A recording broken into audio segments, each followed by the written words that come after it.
The top quarterback in the class of 2024, Julian Sayin out of Carlsbad, California, was committed and enrolled at Alabama for a short period of time, but now he's in the transfer portal and looking for his next place to go. So where might be the next spot that the top quarterback from 2024 takes his talents? Got a couple of schools I want to go through right now with y'all, but before we get to that, make sure you're subscribed.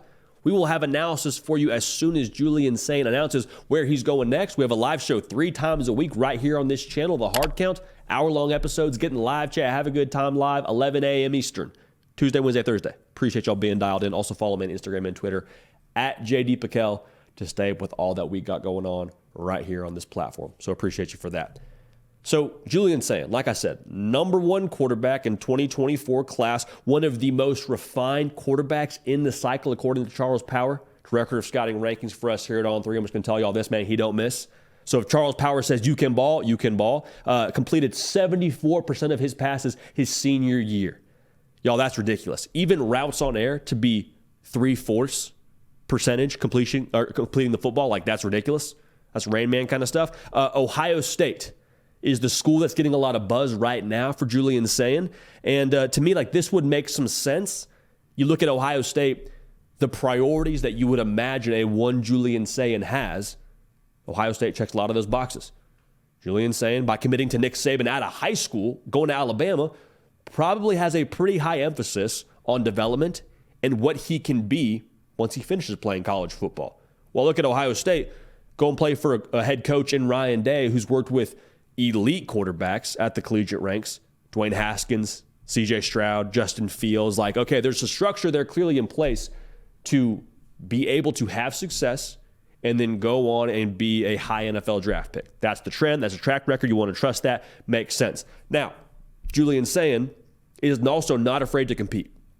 I say that because, again, him choosing Alabama tells me he knew wherever he went, especially Tuscaloosa, there will be a lot of quarterbacks with a lot of stars next to their name at the high school level in that same room with him, the quarterback room. And Ohio State is stacked, to be clear. Like Devin Brown, Aaron Nolan from the 2024 class, Will Howard.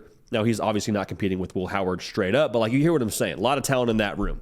So here's the one thing I'm curious about. I don't think that Julian Sayin is in any way, shape, or form concerned about competing with other people. I think he's just like, hey, I'm going to do me, and I'm going to compete my tail off and get better and try and find a way to win the job whenever that time is. My question, though, if you're Ohio State, you already have a pretty deep quarterback room. And adding a young player to that room of Julian Sayin's caliber, there's always the risk now that you could hurt your depth. And what I mean by that is, like, you don't know who's going to stay if you bring somebody in. So I'm not implying anything. I'm just saying the law of nature is it's tough to have a stacked quarterback room.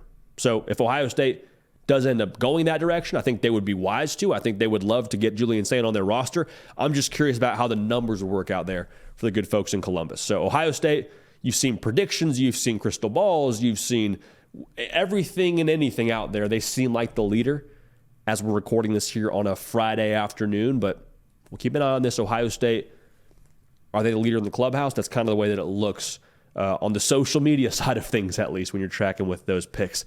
Here's another school that I wonder if they're starting to make a push now because he enrolled at Alabama for a short period of time. That's USC. Julian Sayin from Southern California, kind of the San Diego area, being in Carlsbad.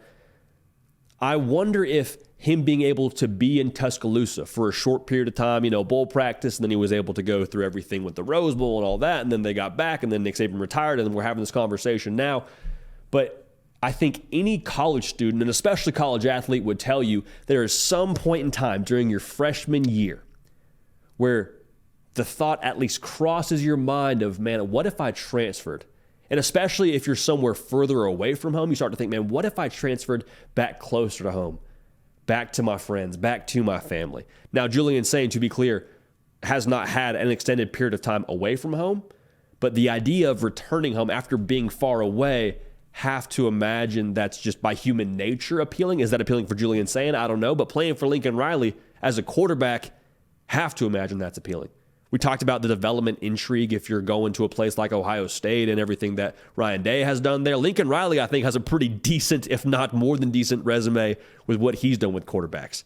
Heisman Trophy winners like Baker Mayfield, Kyler Murray, Caleb Williams, and then developing a guy like Jalen Hurts, who for my money was night and day from the time he went from Alabama to Oklahoma and now doing what he's doing in the NFL. Like, you want to go play for a quarterback whisperer and get developed? Lincoln Riley, to me, would check that box with flying colors. So USC, I think, absolutely has to be in the mix by nature of Lincoln Riley, by nature of being close to where he's from. And then also, let's not forget this, as they move into the Big Ten, if you were at all concerned about the Pac-12 and how that would reflect on your NFL draft stock, you're not worried about that anymore because they're moving to the Big Ten and playing at some of the best competition in the country. So for USC, could absolutely see that being a fit when it comes to Julian Sayin and where he's headed next.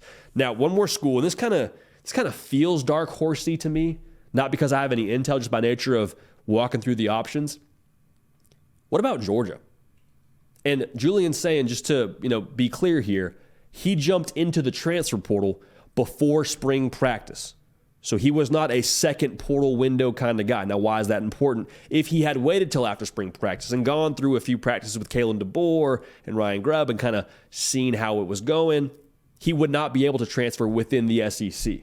So the fact that he transferred before that second portal window, before end of spring practice, at the very least made this a possibility.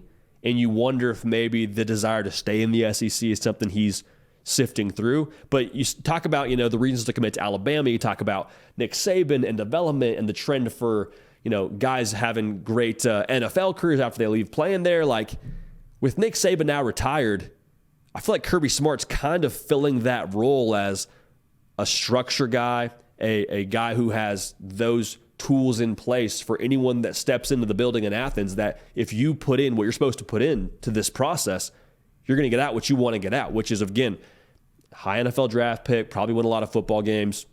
Would make a lot of sense if he ends up picking a place like Georgia. Now, Georgia was also in the Julian Sayin sweepstakes when he got out of high school, again, in Southern California. He unofficially visited Athens twice as a high school prospect. I'm curious to see how this unfolds. Again, I think Georgia, to me at least, is kind of that dark horse. And again, I have no intel. We're purely speculating here. These things change at the drop of a hat when it comes to where these guys are or aren't headed. But Georgia, to me, is one to watch by nature of what I just said. The process in place at Alabama and the process in place at Georgia. If you're looking for a place with great structure and great development, and it's not Alabama, Georgia feels like it would check a lot of boxes. So wherever he goes, he's going to be a big fish. This is not a big fish in a small pond kind of guy. This is a big fish regardless. Again, the number one quarterback from 2024, going to make some program and some head coach very, very happy. So keep it locked right here. Make sure you're subscribed. Want to hear where you think Julian Sayin is going. And as soon as he announces where he is going, very shortly thereafter, on this channel, we will have an analysis, reaction, all that in a bag of chips for you right here on this show, The Hard Count, on the On3 YouTube channel. We appreciate y'all. We love y'all. We're going to keep this party rolling now. We will see y'all next time. Hey, y'all. Thanks so much for watching. Subscribe to the channel here to make sure you don't miss an episode of The Hard Count. Also, be sure to check out other videos on the On3 YouTube channel.